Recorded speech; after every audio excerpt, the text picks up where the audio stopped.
بسم الله الرحمن الرحیم. دوستان درس سوم باقی ماندیش امام بغوی رحمه الله می نویسد علوم شرعی دو قسم است. امام بغوی یک عالم بزرگ اسلام است. میگه علوم شرعی دو قسم است: علم اصول و علم فروع. اصول دین، اساسات دین، تهداب دین و فروعات. یکی تهداب است، یکی دیوالایی که بالای زمین میشه. اول میگه علم اصول عبارت از چی است؟ اصول دین، علم اصول عبارت از معرفت الله سبحانه و تعالی، معرفت الله سبحانه و تعالی از وحدانیت، صفات، تصدیق رسولان، که دانستن این امور بالای هر مکلف واجب می باشد.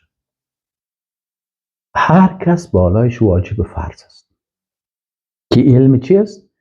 اصول دین است. دیگه استثناء نیست. بالای کلگی، بالای مردان، زنان، دختران، پسران، خواهران، همگی باید این درسا را گوش بگیرن. در غیر از او شیطان میبرش، تاریکی ها زیاد است. دوم میگه علم فروع که به فرض عین و کفایی تقسیم شده است. فروعات علما باز تقسیم کردن به چی؟ گفتن بعضش فرض عین است و بعضش فرض کفایی است. اما علم اصول که است، این بالای تمام مسلمان ها فرض و واجب عینی هست، سر کلگی. در موسوعه میسره چی میگه؟ والعلم باصول الدین فرض عین علی المسلمین. میگه که علم به اصول دین فرض عین است بالای مسلمان ها. یک مفسر دیگه هست به نام تفسیرش به نام تفسیر مظهری است. او چی میگه؟ میگه فرض عین علم به عقاید صحیحه میباشه. فرض عین چون ببینید، یکی عین است، یکی کفایی است. عینی مانا که سر هر شخص فرض است. مثلا نماز 5 وقت فرض عین است. فرض کفایی چی است؟ مثلا نماز جنازه است. اگر نماز جنازه را 100 نفر رفتن خواند، کفایت میکنه. گردن ما چی میشه؟ خلاص میشه. اما اگر هیچ کس نخواند، باز کل ما گناهکار هستیم.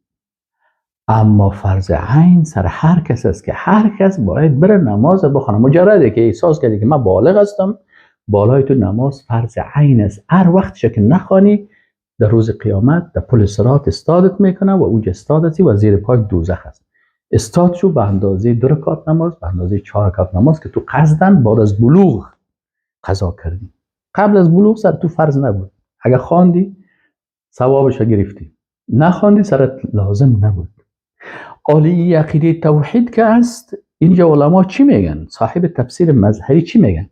میگه فرض عین علم به عقاید صحیحه می باشد و از فروعات مثل طهارت، این هم فرض عین است. باید حضور یاد داشته باشی.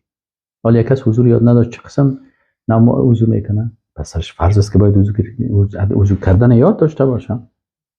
نماز، روزه و در عباداتی که شریعت آن را بالای انسان فرض نموده است.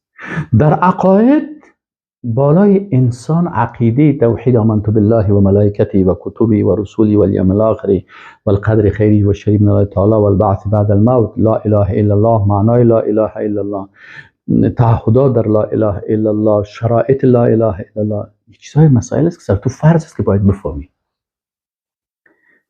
اما در دیگه مسائلی که فروعات هست، مثلا یک نفر در علم میراث است، فرض کفایی هست.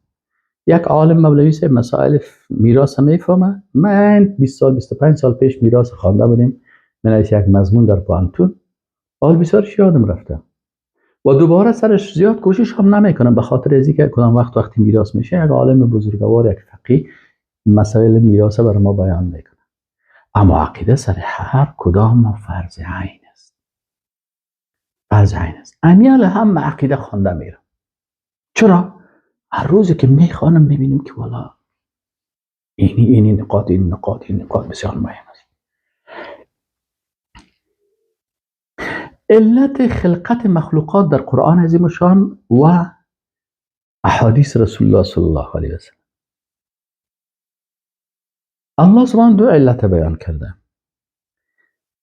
چرا مخلوقات خلق شدن؟ الله دو علت برش بیان کردن. علت خلقت مخلوقات، علت اولش علم داشتن به ذات و صفات الله سبحانه و تعالی است. الله متعال میگه الله الذي خلق سبع سماوات و من الارض مثلهن يتنزل الامر بینهن. الله خلق کرد 7 آسمان را و من الارض و زمین هم مثل آسمان و 7 زمین خلق کرد. يتنزل الامر بینهن که نازل میشه امر در بین از اینا لتعلموا چی هست؟ تا که شما بدانین الله آسمان ها و زمین ها را خلق کرد. به خاطر چی؟ لتعلموا ان الله على كل شيء قدیر، تا که بدانین که الله بر هر چیز قدرتمند است. لتعلموا علم به چی؟ به ای که الله به هر چیز قدیر است، الله را با صفاتش بشناسی. و ان الله قد احاط بكل شيء علما، الله در هر چیز علم داره. اینجا لتعلموا علت و هدف خلقت آسمان ها و زمین و نزول کتاب های آسمانی رو بیان میکنه.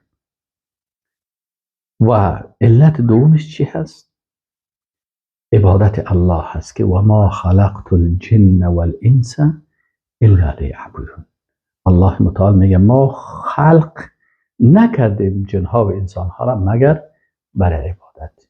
یعنی اصل علت خلقت انسان ها اول خالق شناختن است، خالق قدرتمند، عالم، قوی، و دو عبادت از این خالق یکتا هست. و السلام علیکم و رحمت الله و برکاته.